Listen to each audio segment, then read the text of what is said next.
Alright, so what's going on is I am getting a fuel pump malfunction. When I try to start the car,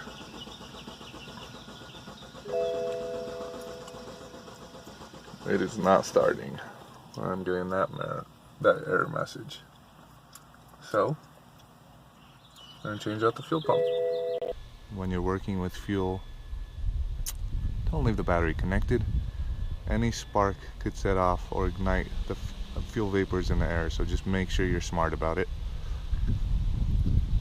And I would also recommend that you roll down all the windows. If you're in a garage, open the garage bay just to prevent any kind of fumes getting to you as much as possible. Obviously, not being able to stop them entirely, but you want to do this in a well-ventilated area.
Alright, now there is a special part to remove the lid of the fuel pump on these BMWs.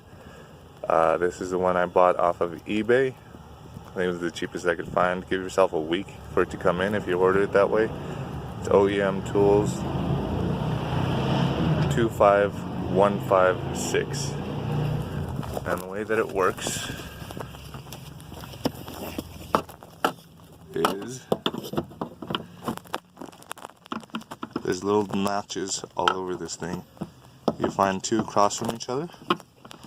Obviously, I won't be able to do it with my hand, but you just put your ratchet in there. You put your ratchet in it, and you turn.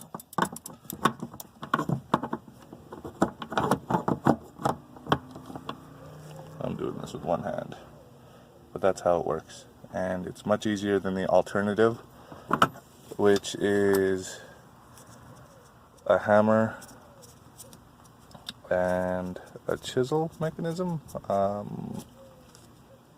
punch. You put it there and you hammer it.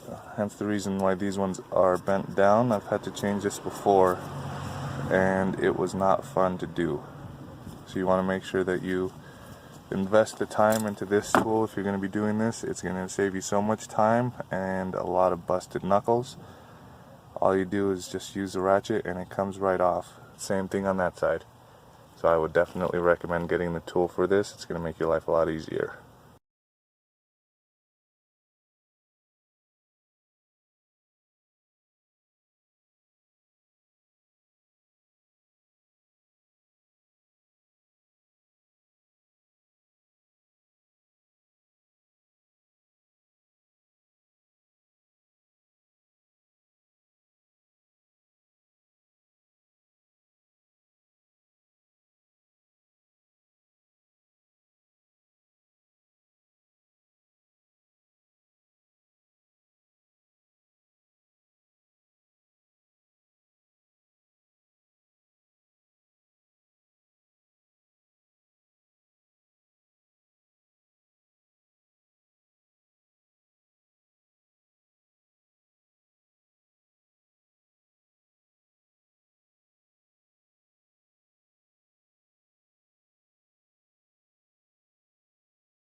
My GoPro seems to have died while I was removing the fuel pump, so it didn't actually record me taking the fuel pump out.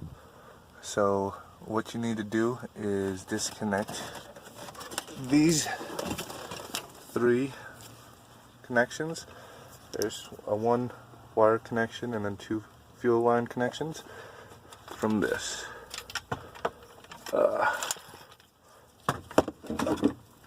So the way that you do that is this one, simply push in. It's going to be located right here. So you just push those in and pull that out. That'll come off. The harder one is going to be this guy. So the way that this one works is it goes down in here, like so, and it touches like that. So what you need to do, there's a little lever right here. See if you can see that. Little lever. And you push that down.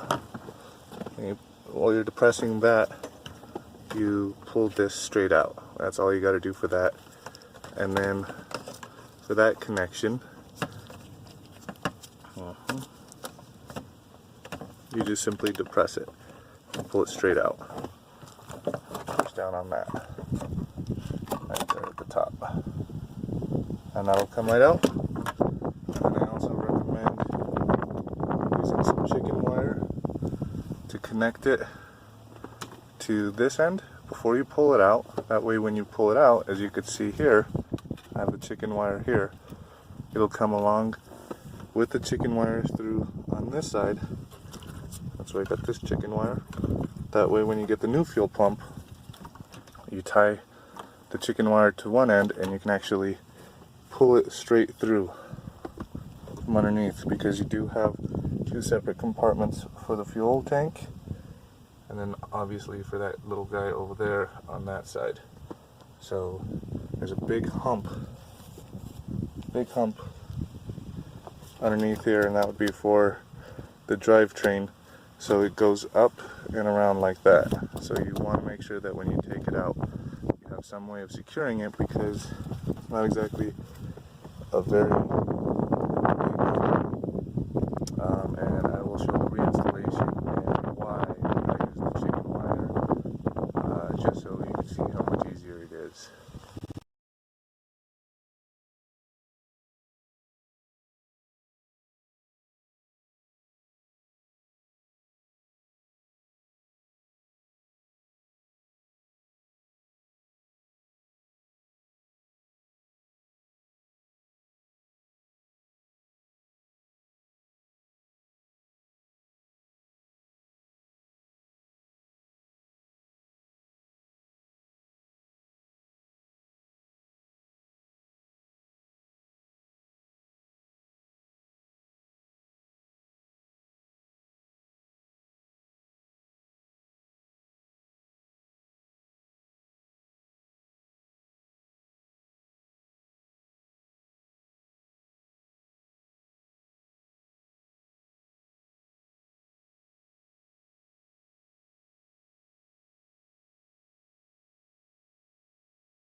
Alright, once you're done putting it all together, it's time to go take it out for a test drive.